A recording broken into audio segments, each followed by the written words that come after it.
le halal. Le halal, ça peut sembler être un point mineur de la lutte contre l'islamisation. Alors que, pourtant, je vais essayer de vous le démontrer, c'en est le cœur nucléaire. Donc lutter contre le halal, c'est un moyen particulièrement efficace de lutter contre l'islamisation. Je vais vous citer le grand moufti de Bosnie et Herzégovine qui, au cours d'un congrès mondial sur le halal, en 2010, en décembre 2010, disait que le halal permettrait de conquérir le monde. Hein? Donc il faut dire que ce monsieur, Mustafa Ceric, fait partie du Conseil européen de la fatwa et de la recherche, vous savez, cet organisme qui est présidé par les frères musulmans et dont le leader est Youssef Kardawi, qui a écrit un livre d'ailleurs très intéressant sur le licite et l'illicite. Ça, c'est le premier point dont je voulais vous parler, puisque c'est notre conférence aujourd'hui s'articule, c'est marqué sur l'affiche, comprendre et agir. Donc, j'en suis à la première partie pour essayer de comprendre pourquoi lutter contre le halal, c'est important. Il y a eu dernièrement aussi un livre qui a fait un ouvrage qui a fait un peu de bruit, écrit par Madame Bergeau-Blacker, une sociologue, et qui est à la faculté d'Aix-en-Provence, originaire de Bordeaux. Cette dame, d'ailleurs, lors d'une réunion que j'ai eue à Paris, m'avait accusé d'être islamophobe parce que je luttais contre l'islamisation, et pourtant je suis tout à fait d'accord avec elle sur certaines constatations, pas jusqu'au bout, je vais vous en parler. Donc, elle dit dans cet ouvrage que le halal, c'est l'invention d'une tradition qui remonte à une trentaine d'années. C'est à la fois vrai et faux. Le halal a toujours existé dans l'islam, mais il a été théorisé, organisé, mis en ordre de marche par les frères musulmans, par les groupements islamistes qui se sont rendus compte que justement c'était un moyen d'islamiser ou de réislamiser et de conquérir le monde, parce que le halal possède une double vertu. D'une part, c'est un marché astronomique sur le plan financier, et ensuite parce que ça permet de maintenir les musulmans dans l'obscurantisme, hein, et c'est l'alliance, comme elle le dit elle-même, de l'ultralibéralisme et du fondamentalisme. Moi, j'ai une formule qui est à peu près identique, mais un peu plus lapidaire, qui dit que c'est l'alliance du mercantilisme et de l'obscurantisme. Vous voyez, donc je la rejoins. Mais ce qu'elle ne dit pas, c'est que le halal est aussi une tradition, et c'est plus qu'une tradition, c'est quelque chose qui existe dans l'islam depuis les origines, mais simplement qui a été mis en ordre de bataille pour conquérir le monde. Je vais vous faire une troisième citation. Jean-Yves Le Gallou en a parlé comme des Turcs, vous savez, les Turcs voilà, et Gilles Kepel. Gilles Kepel, donc on ne peut pas le soupçonner de faire partie de la fachosphère, ou des gens, ça fait partie des experts qui interviennent régulièrement, qui sont autorisés, donc ce qui a été qualifié en son temps par, j'ai oublié son nom, mais qu'on appelait la classe parlante, c'est-à-dire les seules personnes qui ont le droit de s'exprimer. Et il disait, dans un de ses ouvrages parus donc, au début des années 2000, le halal est un instrument d'islamisation ou de réislamisation des immigrés de culture musulmane en les enfermant dans un ghetto alimentaire. C'est très important, cette notion est très importante, c'est-à-dire qu'en enfermant les gens dans la notion de permis ou d'interdit, de licite ou illicite, c'est l'application totale de la charia. Nous y revoilà. Donc le halal, c'est la charia à l'état pur. C'est vraiment le cœur nucléaire de la charia, puisque on définit évidemment ce qui est licite et ce qui est illicite, et tout est halal ou haram, puisque le contraire de halal, c'est haram. Vous voyez donc l'importance de la notion de halal. On a souvent restreint la notion de halal à l'abattage des animaux, c'est exact, Et je vais vous montrer que c'est un moyen d'ailleurs de lutte contre cette notion de halal. Et beaucoup de gens pensent que le halal, c'est un petit peu comme les sushis, ou les nems, ou la cuisine mexicaine, hein, donc c'est une tradition exotique, alors qu'en fait c'est un véritable business qui ramène de l'argent. Alors pas uniquement pour l'islam, bien entendu, parce qu'il y a des poches tout à fait accueillantes qui permettent de récolter une partie des fruits, mais c'est un moyen de financement de l'islam, des mosquées et du terrorisme. Ça a été démontré donc aux États-Unis et au Canada. Donc les circuits financiers du halal permettaient de financer des sociétés de charité islamique qui elles-mêmes finançaient des réseaux terroristes. Donc vous voyez l'importance de lutte contre le halal. C'est donc vraiment quelque chose de fondamental dans la lutte contre l'islamisation et pour la désislamisation, bien sûr, de ce fait. Et il est certain qu'à l'heure actuelle, les quelques associations qui luttent contre l'abattage rituel ne font jamais le lien avec l'islam. Et j'ai l'habitude de dire que parler du halal sans interroger, j'utilise le terme prudent d'interroger l'islam, donc parler du halal sans interroger l'islam, c'est un peu comme parler dans la maison d'un pendu, ne pas parler de la corde, hein, bien entendu. Les deux sont intimement liés. Alors, tout ça est cohérent. Alain Wagner a parlé ce matin, je crois, de l'ISESCO. L'ISESCO, je vous conseille de lire la stratégie qui a été établie par l'ISESCO pour le maintien des populations musulmanes dans des territoires non musulmans et pour les maintenir dans la pureté originelle de l'islam. Et tout ça a été mis en place en même temps. Quand Mme Bergeau-Blacker parle d'invention, d'une tradition inventée il y a 30 ans, ce sont les conséquences des travaux de l'ISESCO et donc de ces musulmans, de cette organisation, la conférence islamique, qui regroupe les 57 pays musulmans et qui se sont joints, qui ont mis sur place, parce que ce ne sont pas des imbéciles, qui ont mis en place une véritable stratégie qui est terriblement opérationnelle. Donc vous voyez, ça c'est le constat. Donc la compréhension qu'on peut avoir du problème du halal. Je ne m'étendrai pas, je pourrais continuer comme ça, mais justement, je voudrais faire quelque chose de plus concis possible et le plus pratique. Alors, après comprendre, il y a donc évidemment l'action, hein, puisque vous avez compris, le halal, c'est la charia à l'état pur. Pour agir contre le halal, il faut se servir évidemment des arguments que nous avons. Alors, tout d'abord, je voudrais revenir, puisque c'est un petit peu ce qui a entraîné la création de Vigilance Halal il y a maintenant bientôt 5 ans, c'était justement d'intervenir sur l'abattage halal des animaux qui est devenu petit à petit majoritaire dans le pays, puisqu'il représenterait à l'heure actuelle plus de 60% des abattages. Et j'ai l'habitude de faire un jeu de mots qui n'est pas terrible, mais en cette matière, et j'ai l'habitude de dire qu'il ne faut pas mettre la charia avant les bœufs. Hein, voilà. Donc, vous apprécierez ce jeu de mots.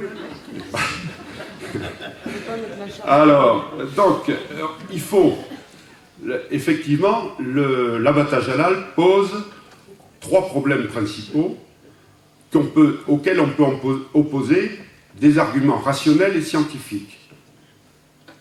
Le premier argument, c'est un argument sur la souffrance animale. Ça a été largement développé par des associations de défense animale qui souvent tombent d'ailleurs dans un sentimentalisme exagéré, hein, bien entendu, mais cet aspect émotionnel permet aussi de démontrer la violence et le non-respect de la vie qui est celui qui est sous-tendu par justement la charia.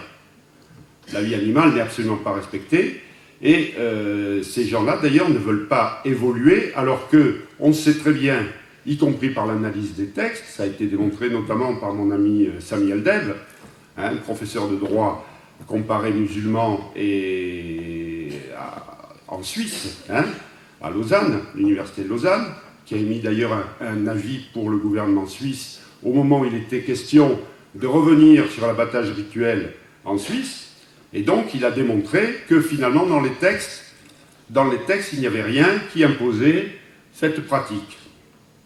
Mais cependant, et c'est pour ça d'ailleurs que la dialectique de notre ami Alain Wagner est parfaite, parce que vous aurez certainement constaté que dès qu'on rentre et dès qu'on veut discuter avec les musulmans sur l'islam, sur les textes, c'est absolument inextricable. C'est inextricable. Ils trouvent toujours des arguments et on se perd, on est enfumé, c'est un véritable enfumage. Donc, on rentre pas, nous ne devons pas rentrer dans cette dialectique avec eux. Par contre, nous rentrons dans la dialectique de la charia. La charia est inadmissible, y compris en matière d'abattage des animaux. Donc, les animaux doivent être étourdis. Et il faut, et je crois qu'il n'y a qu'une seule candidate, enfin, un seul candidat qui est une candidate aux élections qui arrivent, les élections donc présidentielles, qui veut imposer l'étourdissement lors de l'abattage. Donc, souffrance animale. Deuxième problématique du halal, c'est un recul sanitaire absolument gigantesque. Et ça, on en parle beaucoup moins, et qui entraîne d'ailleurs des problèmes de toxi-infection alimentaire, notamment sur les steaks hachés, surgelés, qu'on trouve dans les grandes surfaces. Donc si j'ai un conseil déjà à vous donner, c'est de ne pas acheter de steaks surgelés dans les grandes surfaces, parce qu'ils proviennent, surtout s'ils proviennent d'un abattoir qui pratique l'abattage halal. Donc par une bactérie qui s'appelle Escherichia coli, et à telle enseigne que plutôt que d'interdire l'abattage halal, le gouvernement a préféré dicter une directive en 2007, à la suite de nombreux cas de toxi-infection dans les écoles et les restaurations collectives, qui avaient eu lieu en 2005. Donc, mais parce qu'à partir des années 2003-2004, il y a eu une montée en puissance de l'abattage halal. Donc ça, c'est quelque chose qui doit être su. L'abattage halal est une méthode d'abattage qui est sale, parce qu'on coupe. C'est un égorgement large qui sectionne la trachée et l'œsophage, donc je ne vais pas rentrer dans les détails, mais qui provoque des régurgitations gastriques qui souillent le théâtre des opérations, et l'animal traîne dedans, justement du fait de la technique. Troisième point, évidemment, je vous en ai parlé tout à l'heure, ce sont les circuits financiers générés par l'abattage halal, qui sont des circuits financiers absolument opaques, et je suggère comme mesure politique de poids, de même que c'est une mesure qui devrait être appliquée dans les quartiers pour lutter contre la délinquance dans les quartiers, de grandes manœuvres d'investigation financière et fiscale au niveau de tous les organismes qui gèrent le halal. Parce que, nécessairement, il y a beaucoup d'argent qui passe à côté, qui passe par maille, comme on dit dans le Midi, et qui va alimenter soit des poches particulières, soit des réseaux musulmans, donc pour la construction de mosquées, soit même des réseaux terroristes. Donc vous voyez l'importance aussi de lutter contre le halal, parce que c'est comme une tumeur, si vous voulez. Vous savez qu'une tumeur, pour lutter contre une tumeur, il faut supprimer son irrigation. Et c'est très important. Et si, par exemple, dans les trafics qu'il y a dans les quartiers, on mettait en place, plutôt que d'envoyer l'armée, ou peut-être parallèlement, bien entendu, dans ces quartiers, mais je pense que ça serait très efficace, si on voulait y mettre fin, d'envoyer des brigades fiscales enquêter sur les revenus des personnes qui font ces trafics. Vous voyez, donc ça c'est un moyen d'action qui est simple, qui est à la portée de tout homme politique qui aura un petit peu de volonté et de courage. Donc l'action à mener est une action de communication.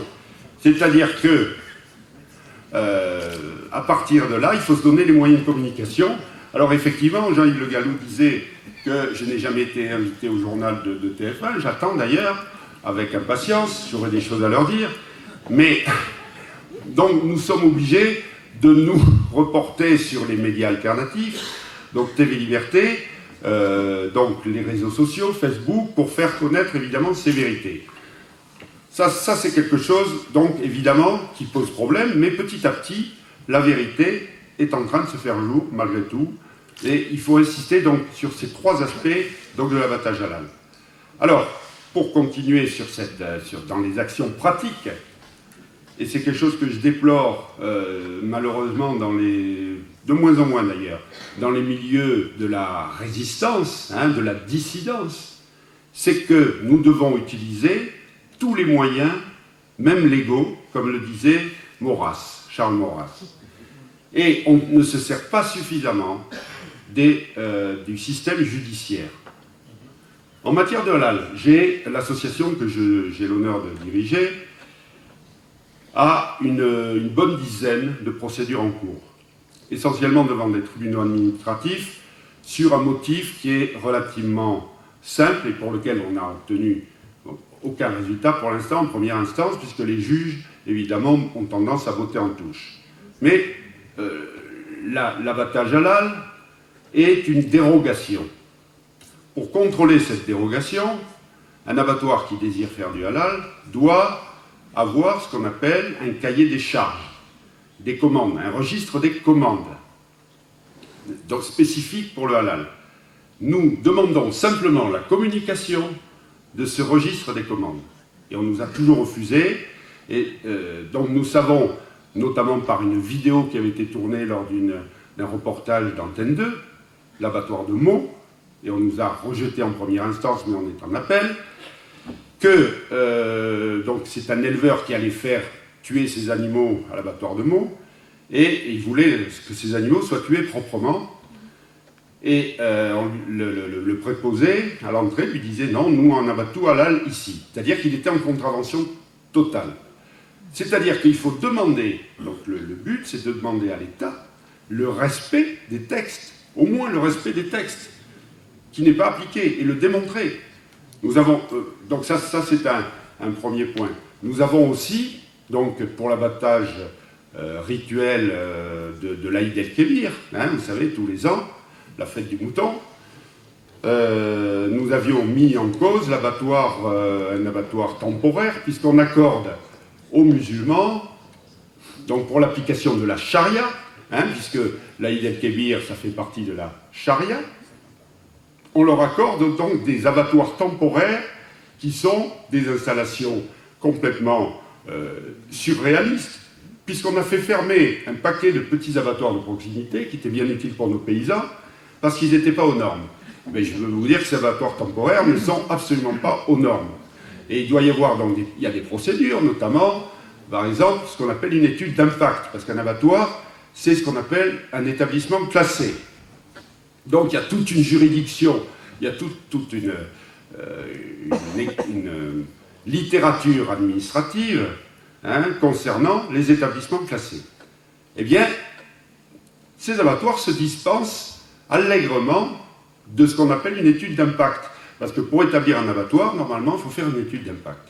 Mais on ne le fait pas. Donc on est en contravention, et là aussi, nous mettons donc les autorités préfectorales et les mairies devant leur contradiction et le non-respect de la loi. Vous voyez, donc, ça c'est extrêmement important. Nous avons donc un dernier dossier dont je voudrais évoquer aussi un petit peu, devant le Conseil d'État, parce qu'en 2015, pour l'Aïd el-Kébir 2015, on a introduit en France, en le sachant, puisque les services sanitaires avaient tiré la sonnette d'alarme au mois de juillet, l'Aïd el-Kébir ayant lieu au mois de septembre, on a introduit une maladie qui s'appelle la fièvre catarrhale ovine, qui saisit les bovins et les ovins.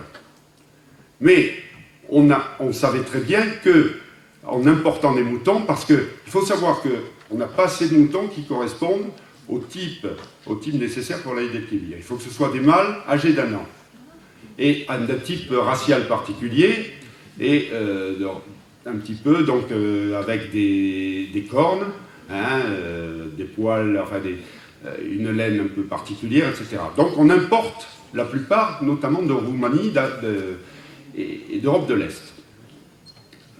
Et il en arrive même de Turquie. Eh bien, donc on a introduit cette maladie. Il y a la maladie, évidemment, s'est développée et a atteint l'intégralité du territoire français, bloquant les échanges intracommunautaires, puisque un pays qui est infecté ne peut plus faire d'échanges avec les autres, donc entraînant et aggravant le malaise agricole actuel. Et tout ça parce qu'on n'a pas appliqué les lois et règlements. Et nous avons un dossier scientifique énorme qu'on a remis au Conseil d'État et qui devrait être jugé donc très rapidement, d'autant plus que la fièvre catarrhale ovine pourrait, c'est une hypothèse scientifique qui est soutenue par des experts, pourrait devenir pathogène pour l'homme. Elle est de la même origine, de la même famille que le virus Ebola. Vous voyez un petit peu. Il pourrait y avoir, à l'occasion de recombinaisons virales, ça pourrait devenir dangereux pour l'homme. Alors vous voyez où on en est de la compromission des autorités administratives, et il est important de se saisir de ces facteurs-là pour attaquer et démontrer la complicité du système et lutter contre l'islamisation. Ce serait bien s'ils le mangeaient eux-mêmes uniquement. Oui, non, mais les microbes ne connaissent pas les religions. Donc, voilà. Ça serait bien, effectivement, mais c'est tout ça.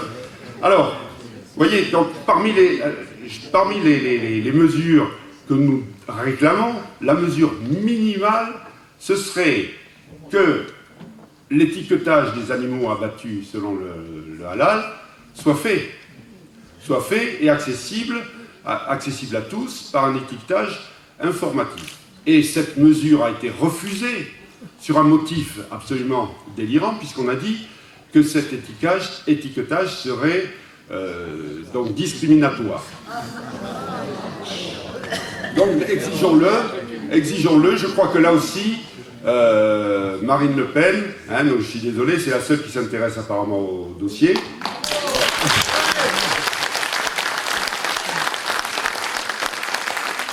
Elle est la seule à avoir mis donc Vigilance Halal est totalement apolitique, c'est-à-dire qu'on travaillera avec tous les politiques qui voudront bien travailler avec nous. Mais pour l'instant, il n'y a guère que le Front National et Marine Le Pen qui acceptent de parler de ces choses-là. Voilà. Alors, nous avons mis en place aussi, pour vous dire que les solutions existent, des actions d'influence sur les consommateurs. J'arrive à la fin, je ne sais pas si je suis dans le temps. Oui, mais là j'ai fini. Action d'influence consommateur, nous avons mis sur pied, si j'ose dire, un communautarisme béret-baguette, ce que j'appelle béret-baguette, à savoir que nous avons mis en place un site qui s'appelle Suivez le coq, qui permet de géolocaliser les bouchers qui se sont engagés à nos côtés pour garantir que la viande qui est sur leurs étals n'a pas été abattue selon le mode halal.